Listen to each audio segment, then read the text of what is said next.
Alexander has accomplished a difficult night crossing of the Hydaspes River.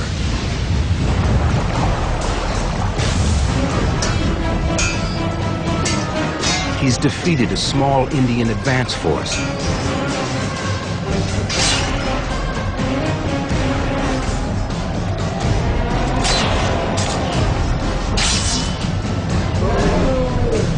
And now he's about to launch his attack against the full might of the Indian army. The Indian infantry is twice as large as the Greeks. Alexander knows his strength as cavalry, where he outnumbers Porus 4-1. So the game is now how to fight a battle that's not an infantry battle. Alexander had this phenomenal ability to very quickly read a battlefield and formulate a strategy to gain the advantage. Alexander deploys his 4,000-strong cavalry squadron toward Porus's left flank. Porus only has a total of 2,000 cavalry, 1,000 on each wing. Porus orders his cavalry on the right wing to pull out of position, ride behind the battle line, and reinforce the left. And that's the mistake Alexander's been waiting for. Now Alexander orders Conus, one of his commanders, and 2,000 of his cavalry that had been heading for Porus's left flank to change direction and attack the defenseless right. The 2,000 horsemen arrive on the right wing. There's nobody to fight. They turn the corner and ride all the way behind the Indian positions. It's a bizarre situation that's all but been brought about by Alexander's tactical brilliance. As Conus and the 2,000 cavalry ride behind the Indian lines, Alexander orders his horse archers to bombard the Indian cavalry with volley after volley of deadly missiles. Alexander then leads his elite brigade of 2,000 cavalry on a furious ride, swinging wide right and out past Porus's left flank. What Porus does is he did what any commander would do. He tries to extend his left flank. So he takes his left wing and he says, redeploy further to the left, which means they come out of their positions, they turn in column of march, and they begin to move out to the left to prevent the envelopment. As the Indians begin to march to the left, and with Conus also on the move, Alexander changes direction again.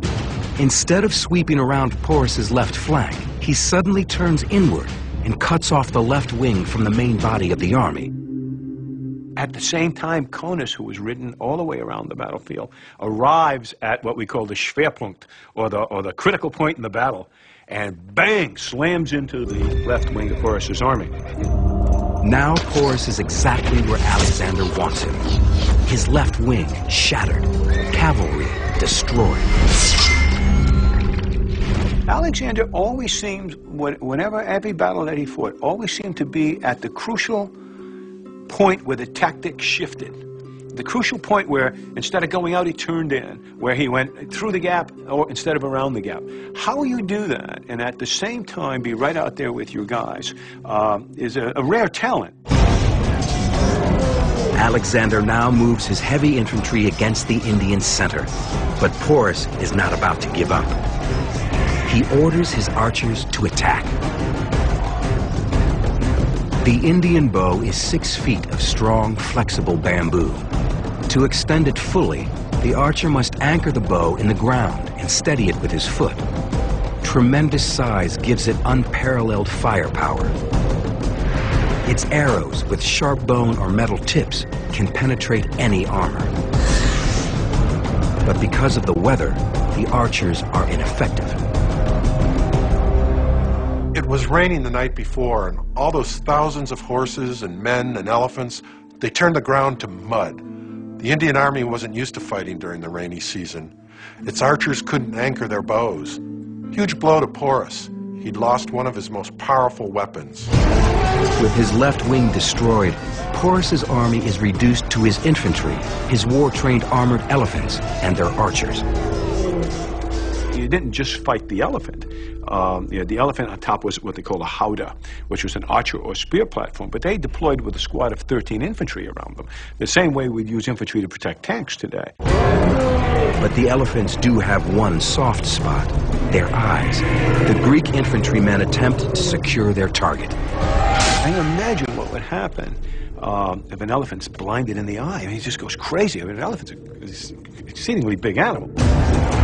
Through the chaos, Alexander pummels the Indian center and pulverizes its flank.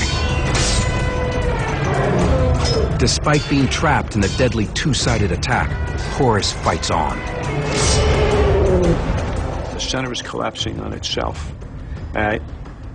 into a giant gaggle of 10, 12,000 men, animals, chariots, donkeys, horses, whatever. They literally can't move, and the infantry is pressing against them.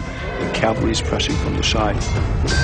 In these kinds of battles, as long as you're maneuvering on the open plain, you don't take a lot of casualties. But when you close into close combat, it gets horrifically bloody because you can't maneuver. You can't even run away. I mean, the problem at the Battle of Hydaspes is you couldn't get away.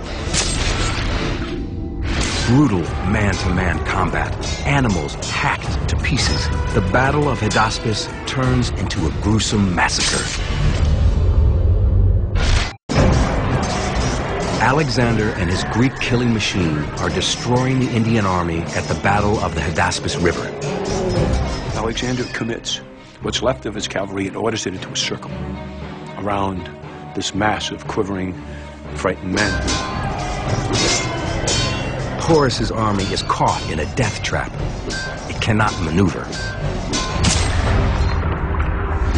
10,000 human beings pressed by another 8,000 human beings in a cauldron of slaughter.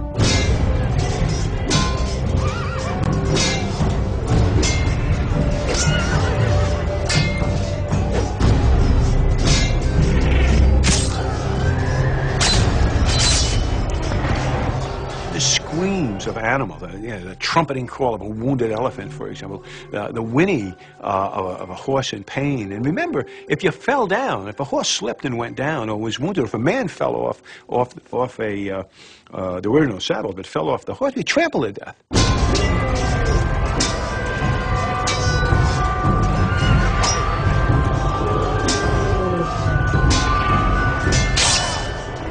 Human beings being stabbed, being hacked at. The noise and the screams in the battlefield becomes quickly covered with blood, gore, and entrails, pieces of human flesh. And the smell. The smell, the smell, the smell. I mean, you know, elephants, when they're wounded, like many animals, defecate. And you can imagine that as well. The noise and the smell and the human horror, absolutely terrific.